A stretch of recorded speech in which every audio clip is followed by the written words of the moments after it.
सभी को नमस्ते। आज हम इस लेक्चर के माध्यम से जो सीरीज़ हमारी चल रही थी हिंदी ओलंपियाड के सैम्पल पेपर सॉल्व करने की, जो पेपर हम सॉल्व कर रहे थे उसी की जो सीरीज़ में आज हम कक्षा 8 के पेपर को हल करेंगे। हम इसमें भी यही देखेंगे कि जो बच्चा कक्षा 8वीं में है वो जो इसकी तैयारी कर रहा है उसकी तैयारी क्या सही दिशा में जा रही है। इसके लिए हमें समय समय पर सैम्पल पेपर को हल कर लेना चाहिए, ताकि जो हमारी तैयारी में कोई कमी है तो हम उसको और अच्छे से रिवीजन कर सकें। तो चलिए बढ़ते हैं, सॉल्व करते हैं इस पेपर को। पहली वही है, यहाँ पर अपने विद्यालय का नाम लिखेंगे। प्रतियोगी जो पार्टिसिपेंट है वो यहाँ पर अपना नाम लिखेगा, हस्ताक्षर करेगा और जो रोल नंबर है उसको भरेगा। ये होने के बाद में जैसा कि हमें पता है कि इसमें क्या नाम लेते हैं, 1 घंटे का समय होगा और 100 अंक होंगे। इसमें भी जैसे 7th और 6th की बात है, उनमें 50-50 प्रश्न पूछे जाते थे।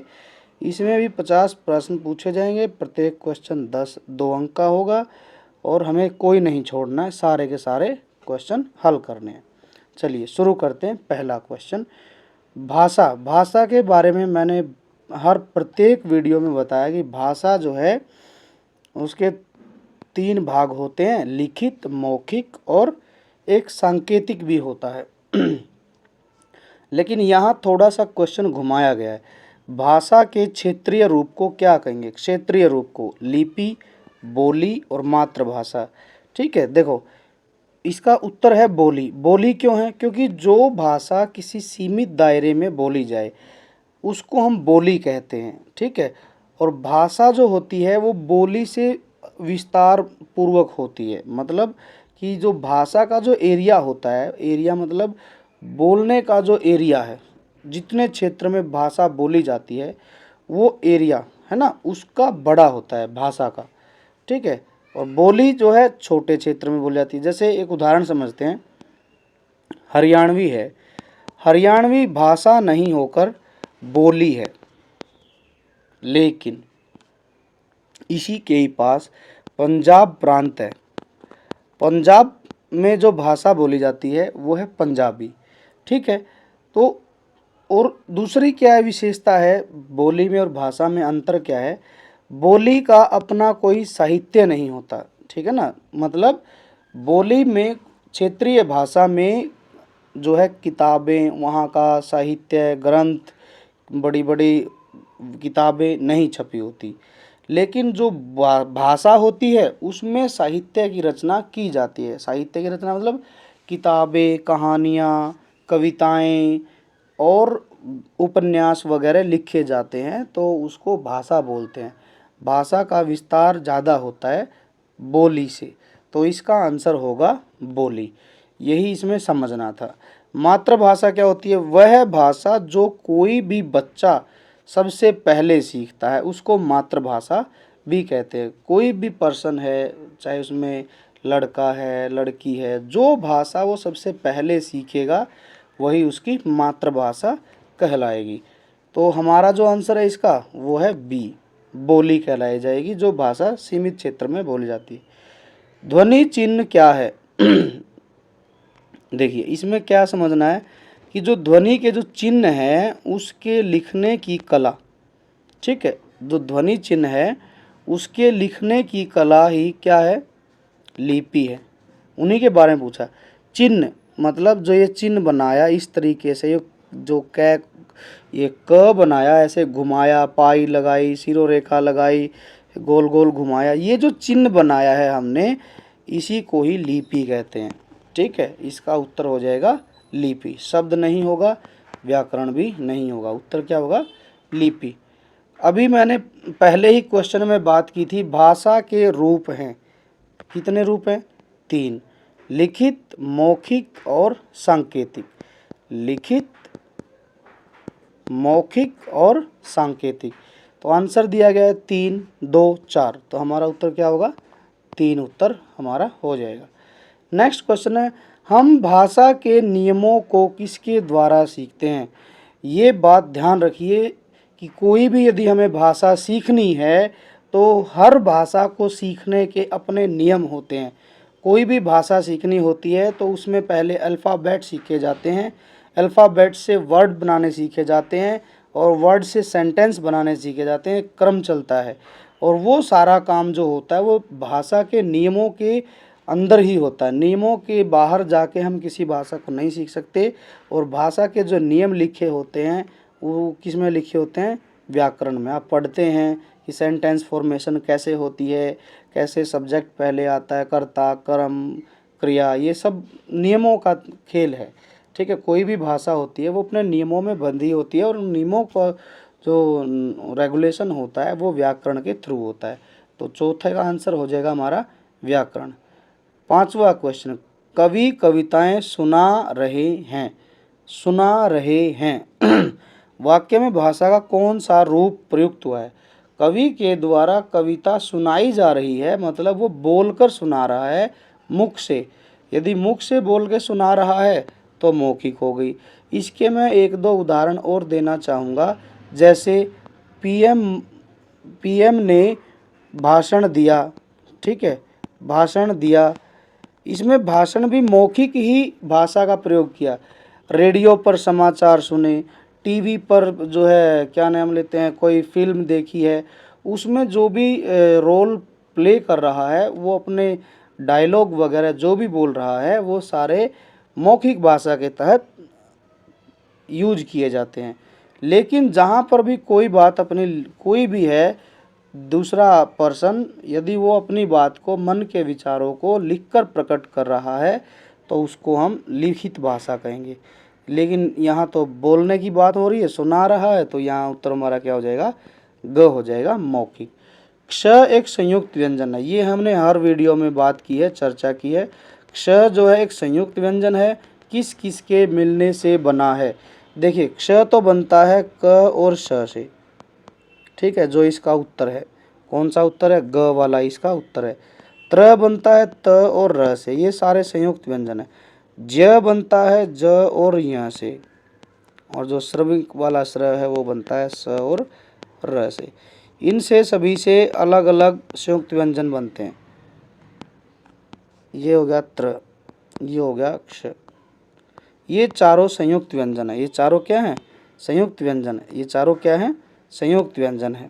ठीक है, और ऐसा एक क्वेश्चन हर एक क्लास के सैंपल पेपर में पूछा गया है। ये बनते हैं, क्ष बनता है क और श से, त्र बनता है त और र से, ज बनता है ज और य से। इसका उच्चारण सब गलत बोलते हैं, काफ़ी हद तक इसको ज्ञ बोलते हैं, ज्ञ नहीं है ये ज और य है, और तो ये बन जाएगा ज्य, और ये है श्र। तो हमारा उत्तर क्ष पूछा गया तो हम क्ष का उत्तर लिख देंगे। आगे चलते हैं।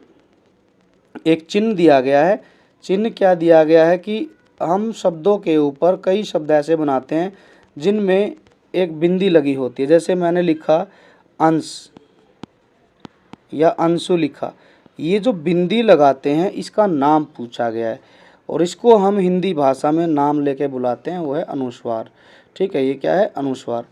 अब ये हलंत क्या होता है, हलंत जो होता है, जैसे हमने बोला कि कोई शब्द है हमारे पास, मान के चलो हमने कहा गद्य, गद्य, तो यहाँ पर ये जो डंडी सी लगी हुई है इसको हम गद्य ये है जो डंडी सी बोली गई लिखी गई है, इसी को हम हलंत कहते हैं। अनुनासिक क्या होता है, आप लोगों ने चिन्ह देखा होगा लगा हुआ इस तरीके से, चंद्र बिंदु जिसको बोलते हैं हम लोग, उसी को ही छोटे बच्चों को सिखाने के लिए, याद कराने के लिए चंद्र बिंदु बोला जाता है।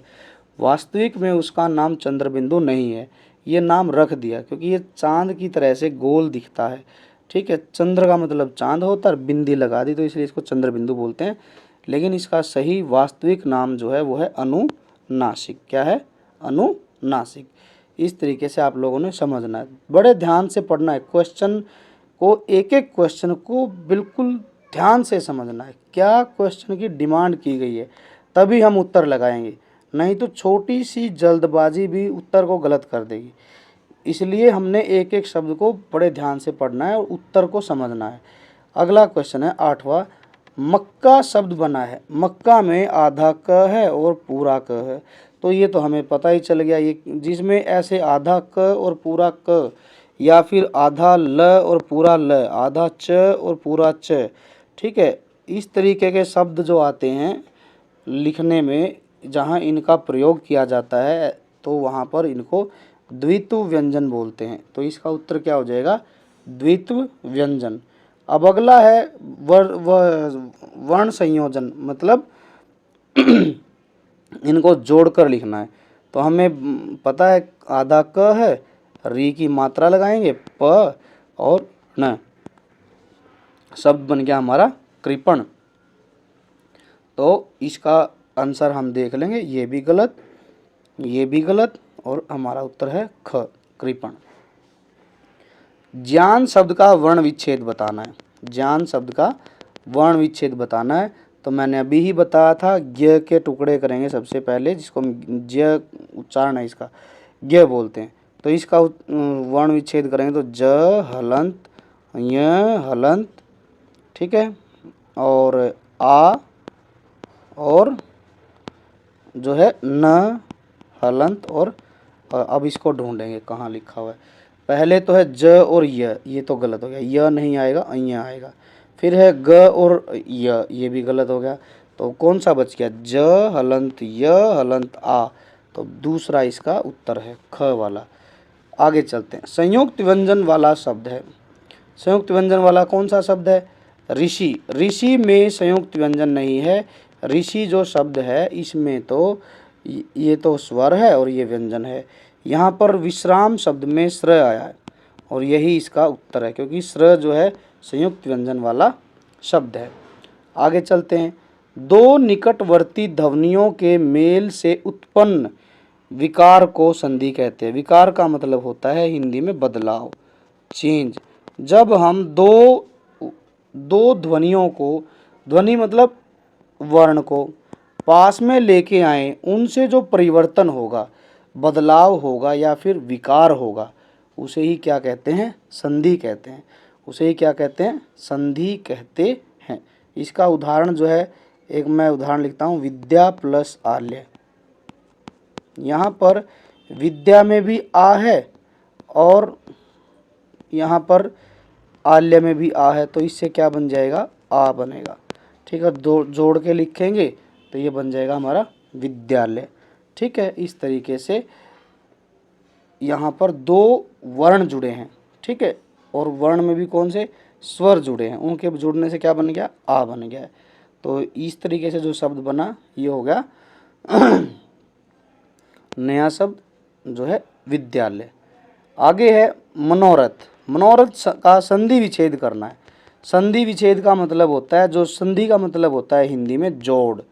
संधि का कोई आपसे एक ही शब्द में उत्तर पूछेगी, संधि का एक शब्द में उत्तर बताइए, तो संधि को जोड़ भी बोलते हैं, ठीक है। जहाँ पर जुड़ते हैं, क्या जुड़ते हैं, लेटर जुड़ते हैं। अब यहाँ क्या पूछा गया है, संधि विच्छेद करना, मतलब विच्छेद का मतलब होता है तोड़ना है, शब्द को तोड़ना है, अलग करना है, दो पार्ट बनाने हैं। तो चलिए करते हैं। मनोरथ का संधि विच्छेद पूछा है, तो मनोरथ का जो संधि विच्छेद होगा, मन और ये दोनों जो है विसर्ग होते हैं, रथ। ये जो उदाहरण है मन रथ, इनको जोड़ने से बन गया मनोरथ, और ये विसर्ग संधि का उदाहरण है। संधि के 3 प्रकार होते हैं, स्वर संधि, व्यंजन संधि और विसर्ग संधि। तो ये जो उदाहरण है विसर्ग संधि का उदाहरण है। दोनों को अलग करके लिखना है तो मन प्लस रथ, मनोरथ बन जाएगा, हलंत जरूर लगाएंगे।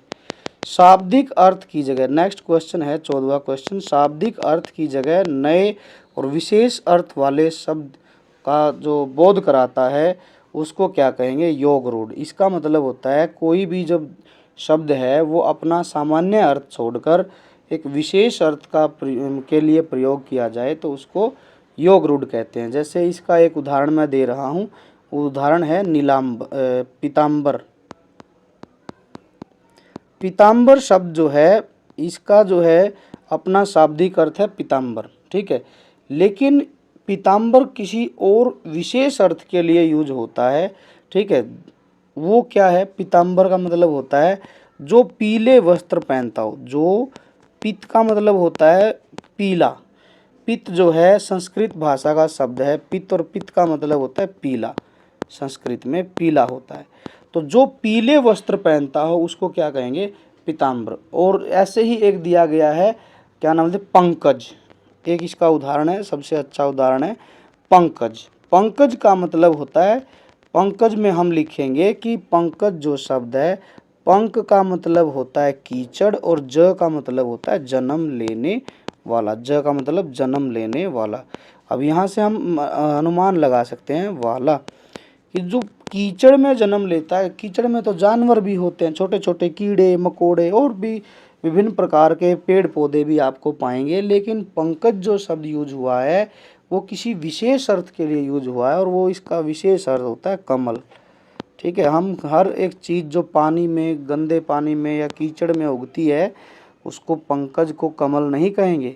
सॉरी, किसी भी चीज़ को जो बच गई है, जैसे कीड़े मकोड़े होते हैं, हम उनको कमल नहीं कहेंगे। ठीक है, उनके बारे में पंकज शब्द का यूज नहीं करेंगे। ठीक है, ये विशेष है, किसके लिए यूज किया गया है, कमल के लिए, इसीलिए शाब्दिक अर्थ जो छोड़ के विशेष के लिए यूज हो रहा है। ऐसे शब्दों को योग रूढ़ शब्द कहते हैं। इसका आंसर हमारा हो जाएगा ग, योग रूढ़ शब्द। 15वां है, इनमें से आगत शब्द क्या होगा। देखिए, आगत शब्द के उदाहरण, एक छोटी सी पहचान बता रहा हूँ। दो ही आगत व्यंजन है हिंदी भाषा में। आगत व्यंजन, आगत व्यंजन दो ही हैं। एक तो ये, इसको बिंदी लगा देंगे नीचे, और एक जो है इस तरीके से बिंदी लगा देंगे। दोनों आगत व्यंजन के उदाहरण हैं। ठीक है, जिस भी शब्द के बीच में, शुरू में, अंत में इस तरीके से लगा मिले, ठीक है, अड़, इसका उच्चारण है अड़ और इसका उच्चारण है अढ़, तो वो आगत शब्द बन जाएंगे। जैसे सड़क, एक बिल्कुल सामान्य सा उदाहरण, सड़क। पकड़, तो पगड़ी। आप सड़क से ही समझ गए होंगे, अड़ आ गया।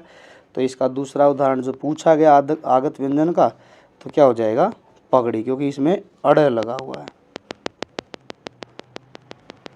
नेक्स्ट क्वेश्चन है 16th नंबर का क्वेश्चन है, जलधि, नीरधि, वारिधि के पर्यायवाची किसके पर्यायवाची हैं। ये तो मैंने आज ही समझाया था। जिसके भी पीछे जल के, यदि किसी को जल के पर्यायवाची याद हैं, जल के, पानी के पर्यायवाची यदि याद हैं, तो जल है, नीर है, वारी है, अम्बु है, तोय है। यदि इनके पीछे हमने धी लगा दिया, धी यदि लगाते हैं, धी यदि लगा दिया इनके पीछे, जल धी, नीर धी, वारी धी, अम्बु धी, तोय धी, तो ये पर्यायवाची बन जाएंगे सागर के, समुद्र के, रत्नाकर के। ठीक है, तो इसका उत्तर क्या हो जाएगा, ख। ये सारे किसके पर्यायवाची हैं, सागर के पर्यायवाची हैं। चलिए नेक्स्ट क्वेश्चन है, वन शब्द का पर्यायवाची नहीं है। दो तो इसके पर्यायवाची है ही हैं। जंगल, वन का पर्यायवाची होता है जंगल, कानन और अरण्य। ठीक है, ये दो हैं, तो बच क्या गया उत्तर, नहीं पूछा गया है, तो विटप जो है इसका उत्तर नहीं है। अरण्य और कानन इसके उत्तर हैं। नेक्स्ट क्वेश्चन की ओर बढ़ते हैं, राजा शब्द का सही विलोम क्या होगा। रानी नहीं होता कभी विलोम, राजा का विलोम शब्द रानी नहीं होगा, ना ही नृप। नृप और राजा तो दोनों समानार्थी हैं, तो इसका सही उत्तर क्या होगा, रंक। रंक मतलब होता है क्या, भिखारी जो होता है उसी कोई, जिसकी दुर्दशा बिल्कुल शहर में या किसी गांव प्रजा में सबसे दयनीय स्थिति जिसकी है, उसको रंक कहेंगे। अनुज का उल्टा पूछा गया है, तो अग्रज हो जाएगा। जिसका मूल्य ना चुकाया जा सके अमूल्य होता है वो, जिसका मूल्य ना चुकाया जा सके अमूल्य। और जिसके बहुत सारे मूल्य हो, मतलब बहुत सारे मूल्य मतलब भाई बहु प्लस मूल्य, एक मूल्य नहीं है, कई सारे, बहुत कीमती। ठीक है, जिसके हम, उसके बराबर में कोई चीज़ ही नहीं है ना, बेस कीमती है, उसको हम बहुमूल्य बोलेंगे। ठीक है, जिसे टाला ना जा सके अटल, जिसे टाला ना जा सके अटल। दूसरा क्या दिया गया, अनिवार्य। अनिवार्य का मतलब होता है जिसे छोड़ा ना जा सके।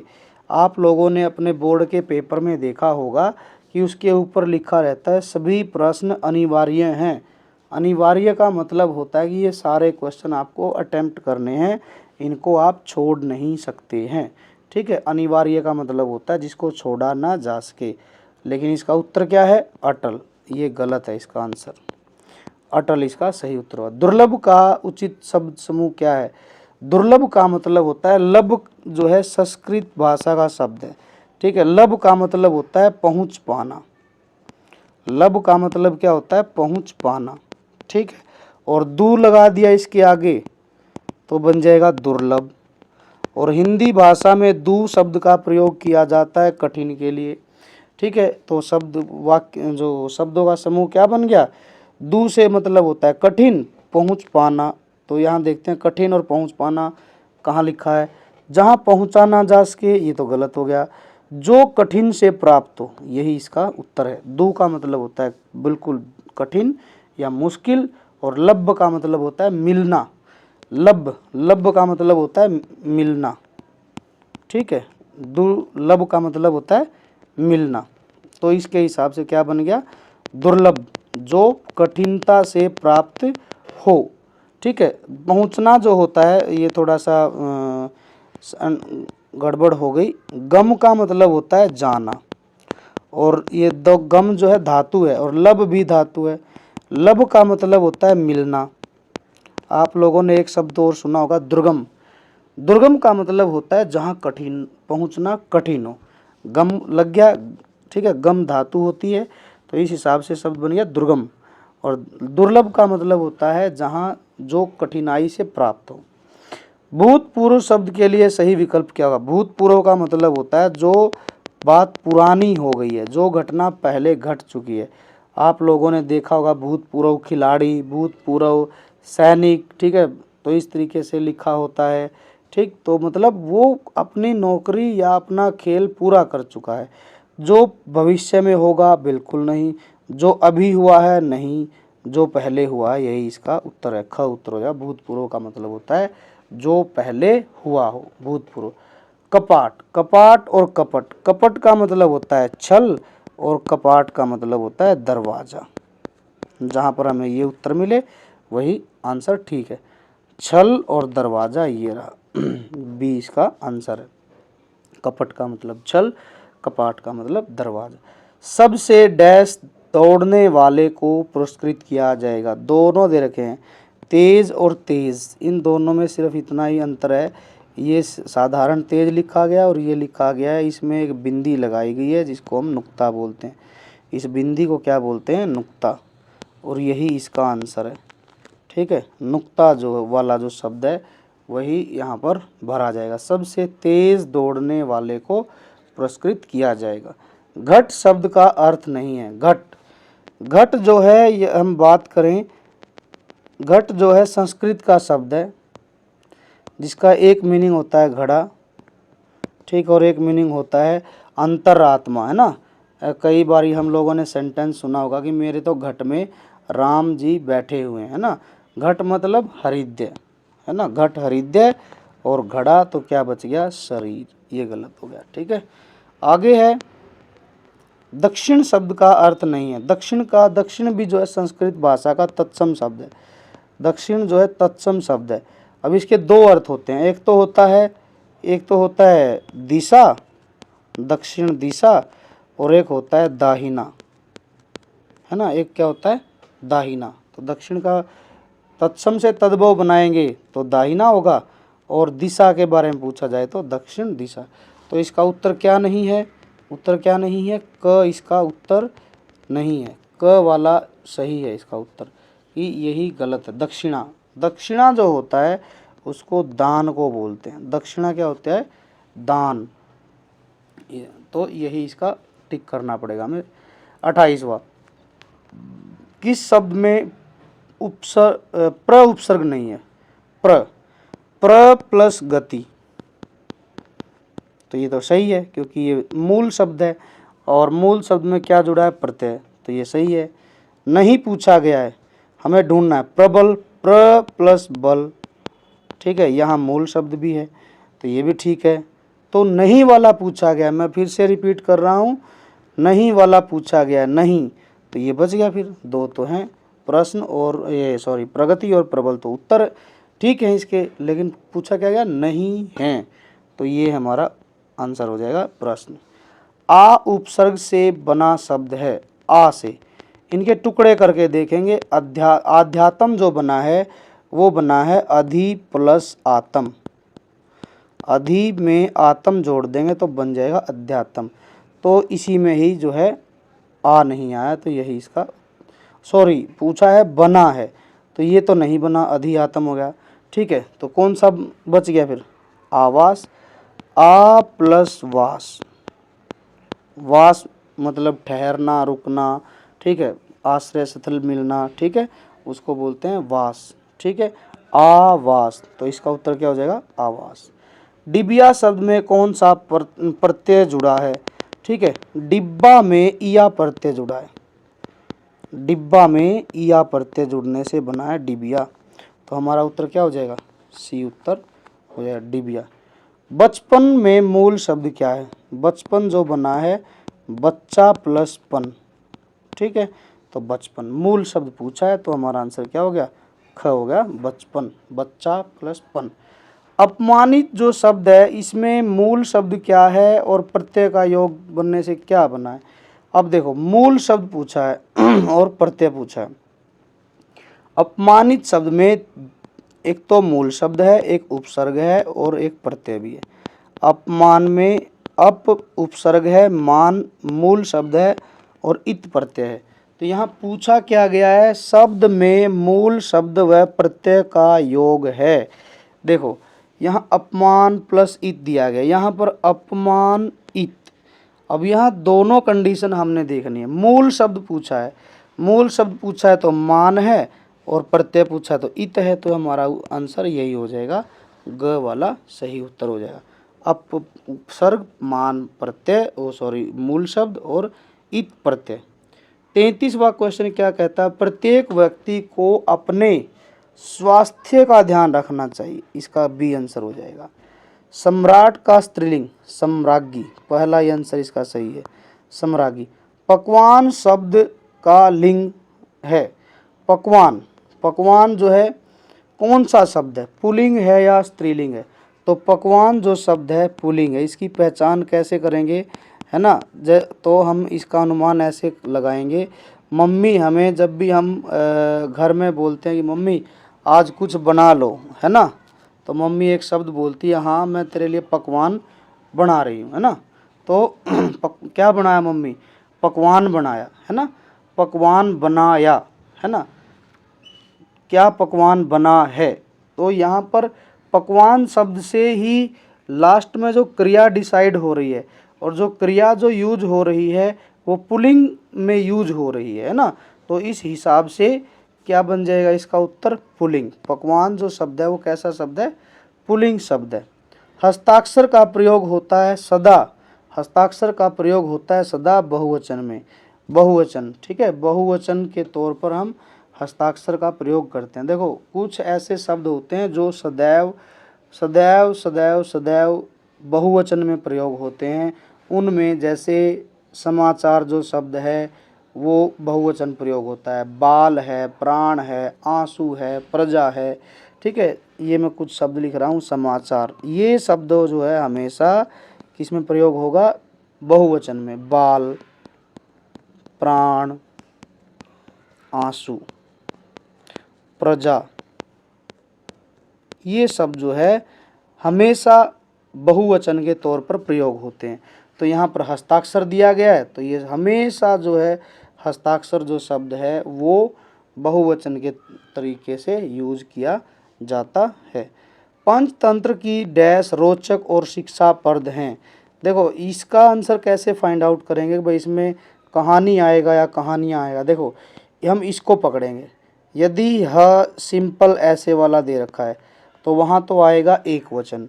यदि आपके पास आंसर में दे रखा है ह सिंपल नहीं एक बिंदी लगाई गई है तो इसका मतलब होता है कि वो वाक्य में जो ऑब्जेक्ट यूज किया गया, कर्म यूज किया गया है, वो बहुवचन की फॉर्म में आएगा। तो यहाँ पर ह में हम देखें बिंदी लगाई गई है, तो यहाँ पर कहानी शब्द का प्रयोग न होकर कहानियाँ जो शब्द है वो प्रयोग होगा। आगे चलते हैं, 38वां क्वेश्चन।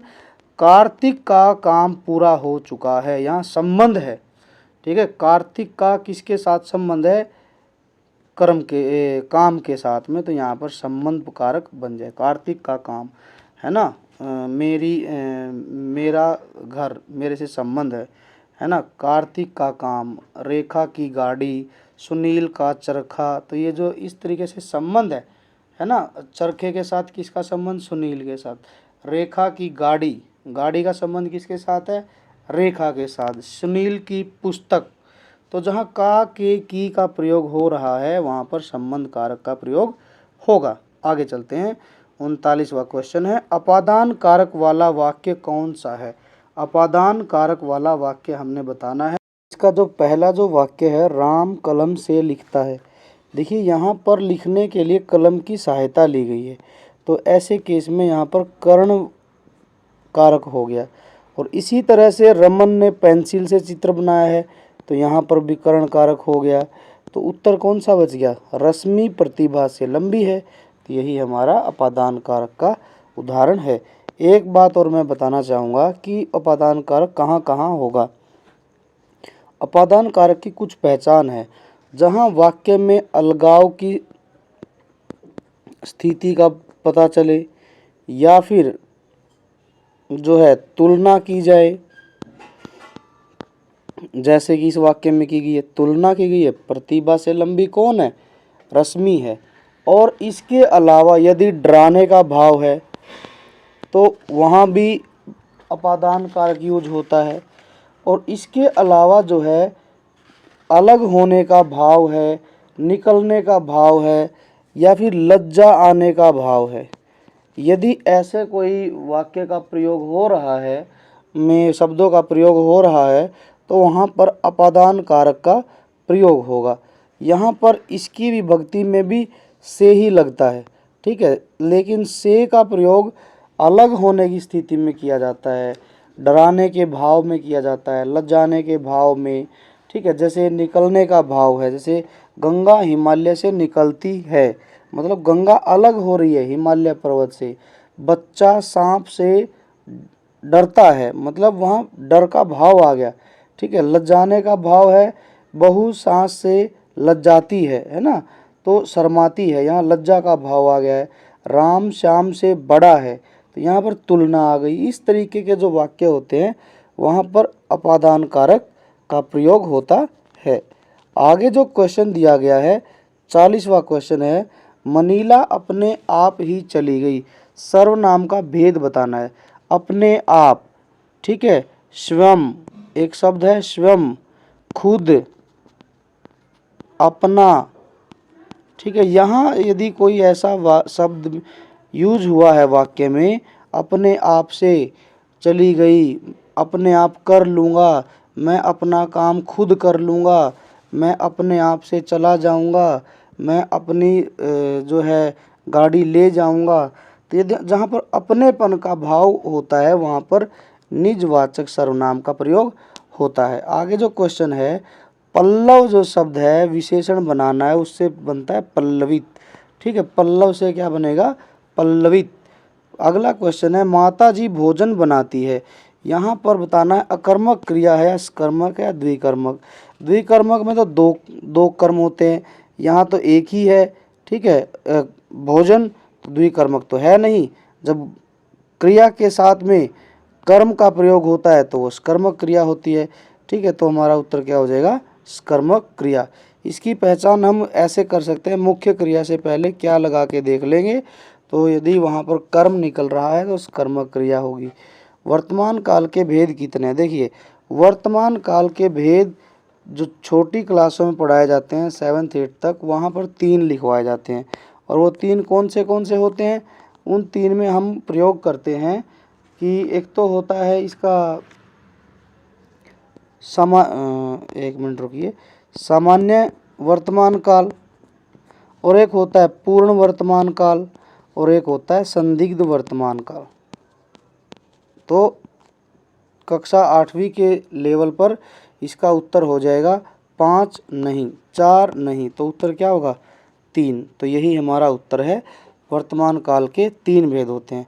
यदि यहाँ पर एक और दिया जाता कि 6, तो 6 भी आंसर उसका ठीक होता। यहाँ 8वीं क्लास के लेवल पर 3 ही माना जाएगा, लेकिन यदि इससे बड़ी क्लास की बात आती है तो वहाँ पर इसके भेद बढ़ जाएंगे। सामान्य वर्तमान काल, पूर्ण वर्तमान काल, अपूर्ण वर्तमान काल, पूर्ण हो गया, अपूर्ण हो गया,